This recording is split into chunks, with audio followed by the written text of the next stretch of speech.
Well, hello there. How is everyone? I hope you're all well. You look amazing. You look absolutely amazing. And like I say, don't ever let anybody tell you any different or make you feel any different, because yes, you are amazing.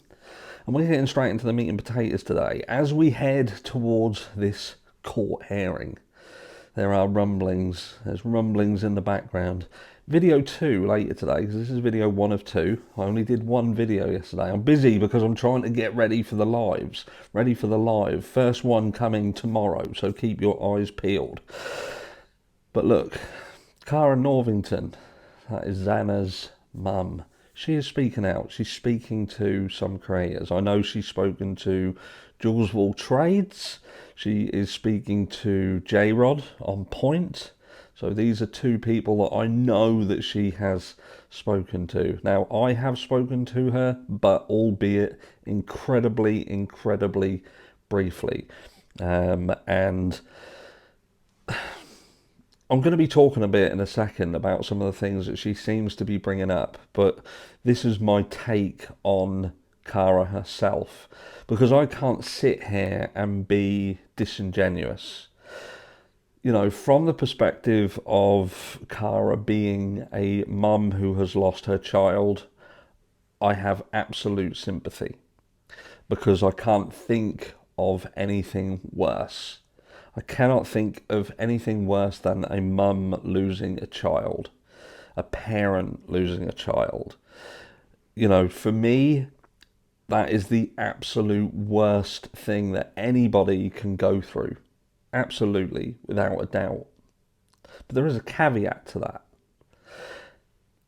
And this is going to split the room, because I feel that for that to be the case, that this is truly the worst thing that can happen to a parent, that parent must be a true parent in both body and mind. And we know that Cara, for instance, has been dealing with the things that she has been dealing with. And I don't want to take anything away from Cara and say that I know for a fact that because of the things that she's been involved with, that it affects anything in terms of what she feels regarding this crime. But ultimately, I don't know. I 100% don't know.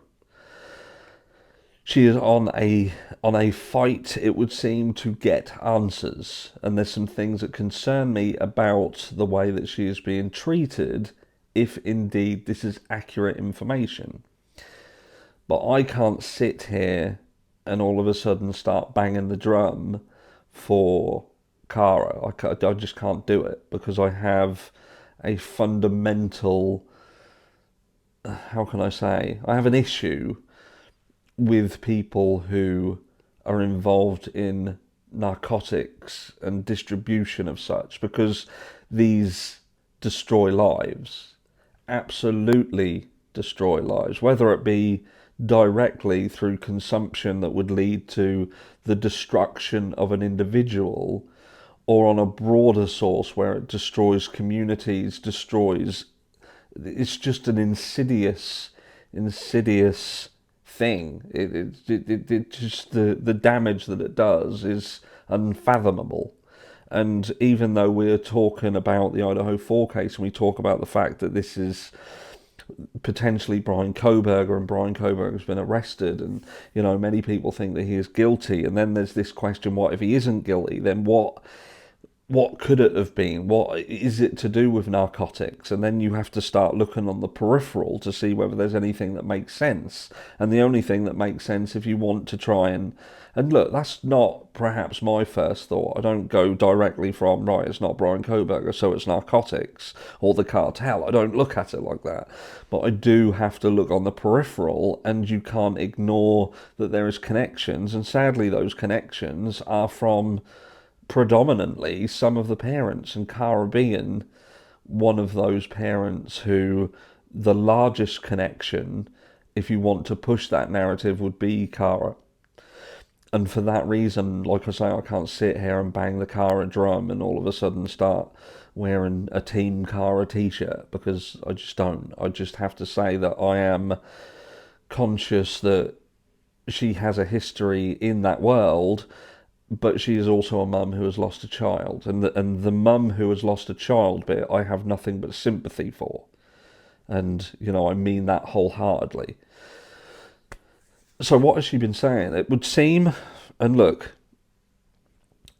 the big thing, and why I'm talking about this is because what I want people to understand is that I have no reason to believe that this is false information. This is information that is apparently coming from a victim's parent. And we get subjected to listening to the likes of Steve Gonsalves all the time. We hear about his thoughts, his feelings, and it's this case has largely become the Kaylee Gonsalves show. And I mean that respectfully. I just mean that there was not just one victim, there was more than two victims. It wasn't just Kaylee and Maddie, there was four victims, Anna and Ethan being the others. And the reverberations of their deaths rolled into more and more people. There were four families. In fact, there were five families, because you've got Bryan Kohberger's family as well. They are all victims of this crime. All of them victims of it. And the more tragic thing for Bryan Kohberger's family is if he is indeed innocent, which I damn well hope that there are still people out there who genuinely believes in the innocent until proven guilty, and they can perhaps have a little bit of compassion for him and his family. And equally, if he is found guilty, to still equally have the respect for his family, because it doesn't mean, even if he's guilty, that they should be tarred with the same brush or become more, how can I say, more damage, more, yeah, it's just sad. It is sad. So Cara's talking about the fact that people have reached out and have said, look, there seems to be a warrant for arrest, there's a £50,000 bond or whatever it is set out on her, and she's saying to people that's false. That is something that is being pushed out, perhaps to try and push a specific narrative about her, perhaps a little bit of character assassination. And she has also found herself in positions where she has been questioned, and not in the nicest way, by law enforcement when she has raised questions about the grub truck. That seems to be the big thing. There is now questions whether Xana was at the grub truck. Someone has, it was J-Rod who reached out to me and said he believes that Cara is near enough convinced. She's not 100% convinced, but she's obviously seen this footage and she feels that there is a potential that Xana was at the grub truck, which changes things somewhat. But like I say, the thing that worries me greatly is the treatment of Cara by law enforcement, and if it genuinely is because she is asking questions about specific elements of this case, like the grub truck, for instance. The grub truck that evening was a bit of a hive of activity, and we know that from the grub truck was born some conversations such as the infamous "I told Adam everything" kind of conversation that would then see, a couple of hours later, 4 deceased young adults. And when you pair things like that conversation with that fact, you can't help but wonder what all these little conversations were about. They could have had nothing to do with it. It was just coincidence, absolute coincidence. And I don't know what's scarier, the fact that you can have these sort of conversations and this can just be something that happens, or that this could have very well been a conversation that was talking about what was going to happen.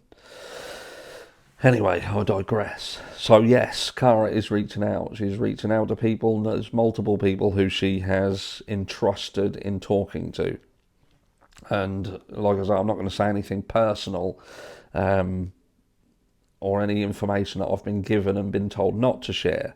But I do feel that people should know that we do have another victim's parent speaking out.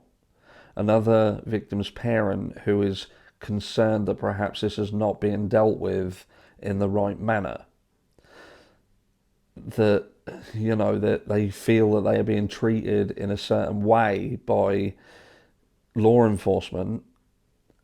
And I'm treading carefully here because I don't want to point specific fingers at specific entities, because we don't know what the repercussions of that could be. But it's not right, is it? If this is a parent who is, you know, saddened because of the loss of their child and they just want answers, and we've seen Steve Gonsalves in very much the same position where he is trying to get answers, he's having these conversations, he's reaching out, and, you know, and now Cara. Let me know down below what you think. Is law enforcement trying to do a character assassination on Cara because she is raising questions and looking at specific things? More specifically, the grub truck. Does the grub truck, in fact, truly hold a key to this? We have believed that Bryan Kohberger, if indeed he was the person who was involved, not just the sole person, but someone perhaps of a duo or a trio or more even. The grub truck seems to be where the entire thing kicked off. Let's not forget that grub truck was being recorded. There was a video there.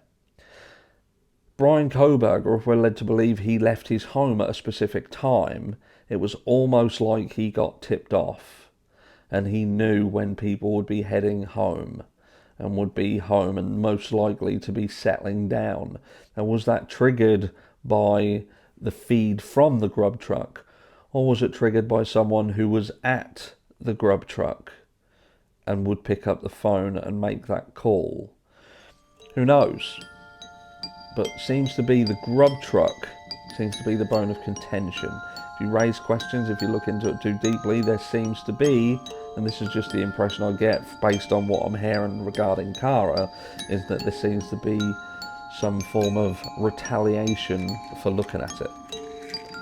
Who's being hidden? Is anyone being hidden? Is Moscow PD scared that if people look at something too closely, they might find something that was otherwise missed or ignored? Catch you all in the next one.